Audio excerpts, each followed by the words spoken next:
Hello and very welcome to our new DPESH Expert Talk. My name is Regino Havich and I'm the co-founder of the Voice 8 Association, which has the project the DPESH on his hand.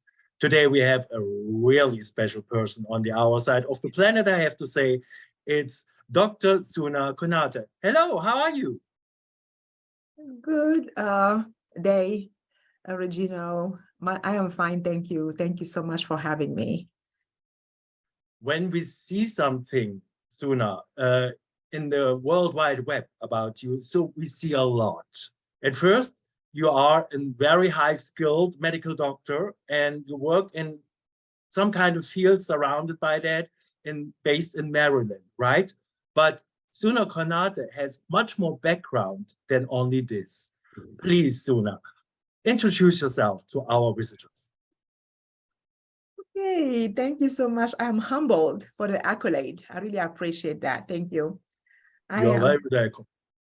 I am just a humanitarian. I am a mother. I am a wife. I am a medical doctor, a public health professional.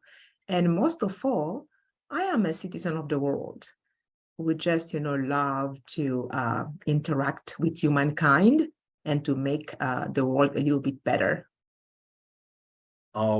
That's we try to do, all of us, and that we are citizens of the world. That is what we call even we are one.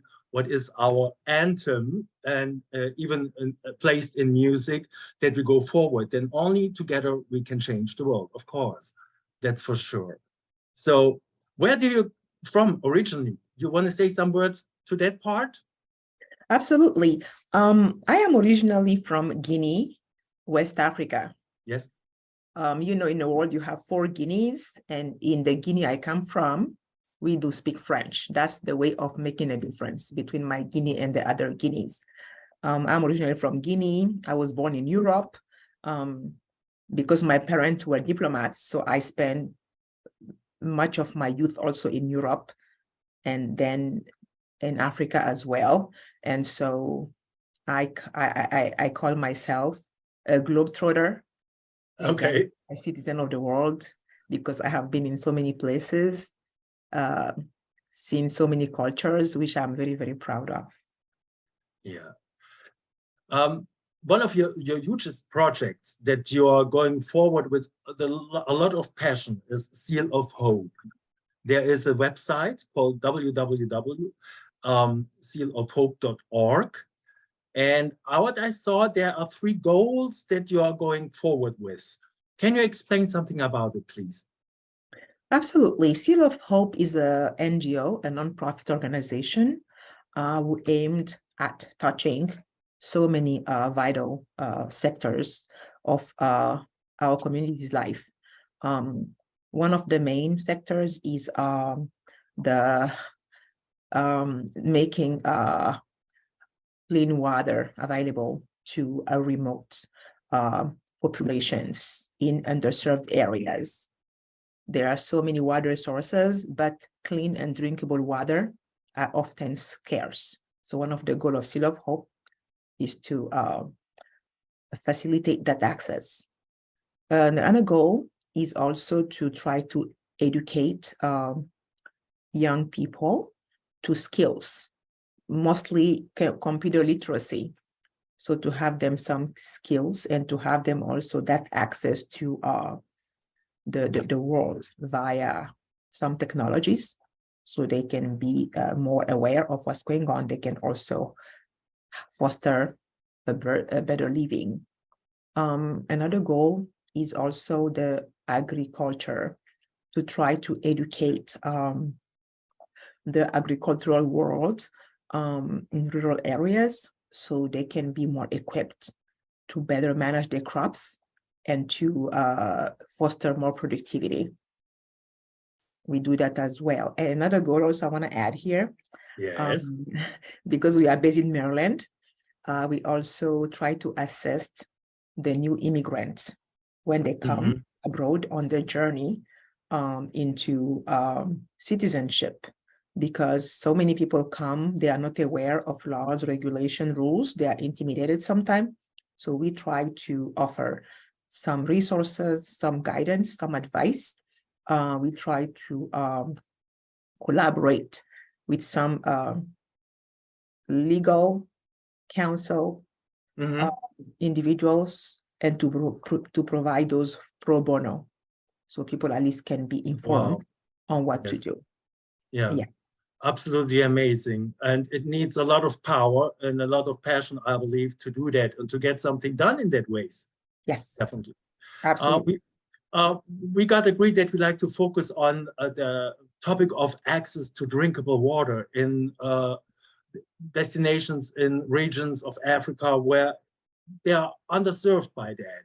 So can you explain something about the situation, what it is, how it is right now in Africa with the access to drinkable water? Please let us know something about it. Thank you so much, Regina. This is a very important, crucial issue. Definitely. And the language of water, I think, is universal, because you don't have to be in a remote area to know that water is vital. Can anyone go one day without like water in a way or another and still being healthy and productive? So water is so important. And especially access to drinkable and clean water is even more important. So that's why this topic is so dear to us. In Africa, for example, with the numbers of UNICEF, about 37 million people are without basic drinking water. And it's getting worse and worse because of the climate changes, all the environmental issues. And if you also think about it, Regina, we are surrounded of water sources like ocean. Sometimes we have water streams, but are they drinkable? Are they potable? Are they healthy? That is the main problem. And sometimes people have to walk miles and miles and kilometers. I know about that. Yeah, when you see documentations about it, it's all time that I have to shake my head and have to say, how can that be possible? You know, it's going together with the whole bunch of health issues. Of course, agriculture is only possible there where the access to water is generated. Exactly. And without agricultural crops being taken care of, that's going to have an impact of the food, of the feeding of the people on our crops. So water will touch every sectors of life. Your health. If you don't have access to good and drinkable water, you might have diseases like infectious disease, diarrhea, and many people, thousands of people die every single day because they have waterborne infections. And that can all be preventable by providing access to water. Water is such an important resource that you can't even imagine, that some people need to drink dirty water every single day just to survive. And the consequences are disastrous. And it is humanitarian disaster at all. Humanitarian disaster, yes, Regina. So that's why we definitely focus on that. And we are talking about Africa because Africa has many population that do not have access to drinkable and clean water and on a daily basis. And they struggle so much for that. I have to breathe out right now a little bit, you know, because when we point that topic, when we point that issue, it gets deep, yeah. And so you get focused on that topic or with your people surrounding you. And I want to point the question, yeah. So how is it possible to change that situation there in the underserved regions of Africa? What kind of solutions has to get done, actually? That is a wonderful question, Regina. There is not a quick fix for this issue. Not. This is a chronic issue. And so I think it should be a collaboration between all stakeholders. I will go from the world leaders starting. the United Nations. I will go with the individual countries. I will go with the local politician. I will go with community leaders. I will go with individuals themselves. So what can the global leaders do? They can foster policies that will push countries to take care of that problem, to address this problem, and to do some, to just take some measures that will lead towards creating sustainable avenues for the local population, for the underserved population, to have access to clean water. And there are so many solutions. Well, right now, working with the local water entities will take time, so many politics, but Seal of Hope is definitely working on a more concrete and straightforward level to address that issue, and we wish we can talk about. Well, so since when you're doing that kind of stuff? So, and my next question will be what comes together with the first question now is what kind of efforts you did already done or got you already done? So you can say, hey, there we got something. Okay, Regina, thank you so much. We started this effort in 2014 when we just, started with this NGO.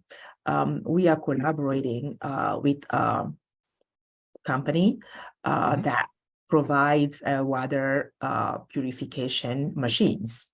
One of the machines' name is AQN, one is SQN as well, depending on the level of performance. So those machines basically have like four basic functions. The first function that's really interesting for us is it can transform any kind of water into any kind of water. You can put one of the big wire in the ocean. On the other side, it will bring nice, clean, drinkable water. This is possible. That is possible. And we have videos I will share with you. We went to Cameroon and we did some demonstration. We went by the beach, we did demonstration, and the population were drinking it, and they were very, very happy about it. Ooh. Yes. So from the water, from the sea, from the ocean, you can have about 25 liters a minute of in a minute. 25 liters in a minute of clean and drinkable water. So the technology to do this, to get that issue done, is available already. It's available already. We have it. So we have that. So I will just elaborate more on that, but I just wanted to tell you for the other three functions the machine have. So it can get some clean and drinkable water. Second, and it can work at about 10 hours a day. So imagine 10 hours a day, it gets you about 25 liters a minute. If people can store it, that is a good stash of water you can have. Absolutely. So the second function it has, it can also be used as a power generator. And in remote areas, there is a power issue. One moment. By cleaning the water from dirt or salt water to drinkable water, it can happen the same way in parallel to generate energy. The same machine can also generate electrical power, which will be also one of the most crucial issues in remote areas. They don't have power. Of course, we have on one side the water issue, and on the other side, of course, how can it be done in underserved regions, to get forward, to grow, to have not any more the health issues? Is one side water, and the other side, of course, it needs kind of autark energy. Exactly. You nailed that. And the third function is to also serve a water pump. Sometimes you have inundation, you have water, and that same machine can pump water. It can pump water when it's floating. Oh, okay, okay. So it's even good to get the agriculture part done. Yes, thank Do I you. get it The right? reverse Okay. process. Oh So yeah, now I got it. It will pump water in case of flooding. And flooding happen. You know Flooding, what? You yes. know what? In our pre-call, you know, we had the questions behind us, not behind us, in between us. Yes. How can our collaboration between the DPESH, the Voice Aid Association, and the Seal of Hope get forward somehow? You know, what can we do together? So I believe it is really important that we point that issue, that we message that issue out on the whole world. Okay, that sounds now great and huge, but you know, each step, you know, and to penetrate, I call it like that, and to penetrate that informations, what can be done, what should be done, yeah, and what is already possible in order to get it done, that should be up next, really a part even about no, in our knowledge database. You know, we have a knowledge database, Sure. and I think because he was questioning me, what are my suggestions for our collaboration? So I think we should focus on the topic because it's a really, really important one. Thank you so much, Regina, for this bright analysis. What can be done? To be honest with you, we encourage entities, humanitarian, to finance one of those machines, to bring it to some remote areas to help the people. People need help now. So that's what we encourage. So many people have done it before. They have purchased a machine, they have taken it and served the communities. And also, let me tell you, Regina, something very important about this machine is portable. Portable means that it can be put in the truck and serve many areas. It doesn't have to be fixed in one area. You can serve like 20 villages.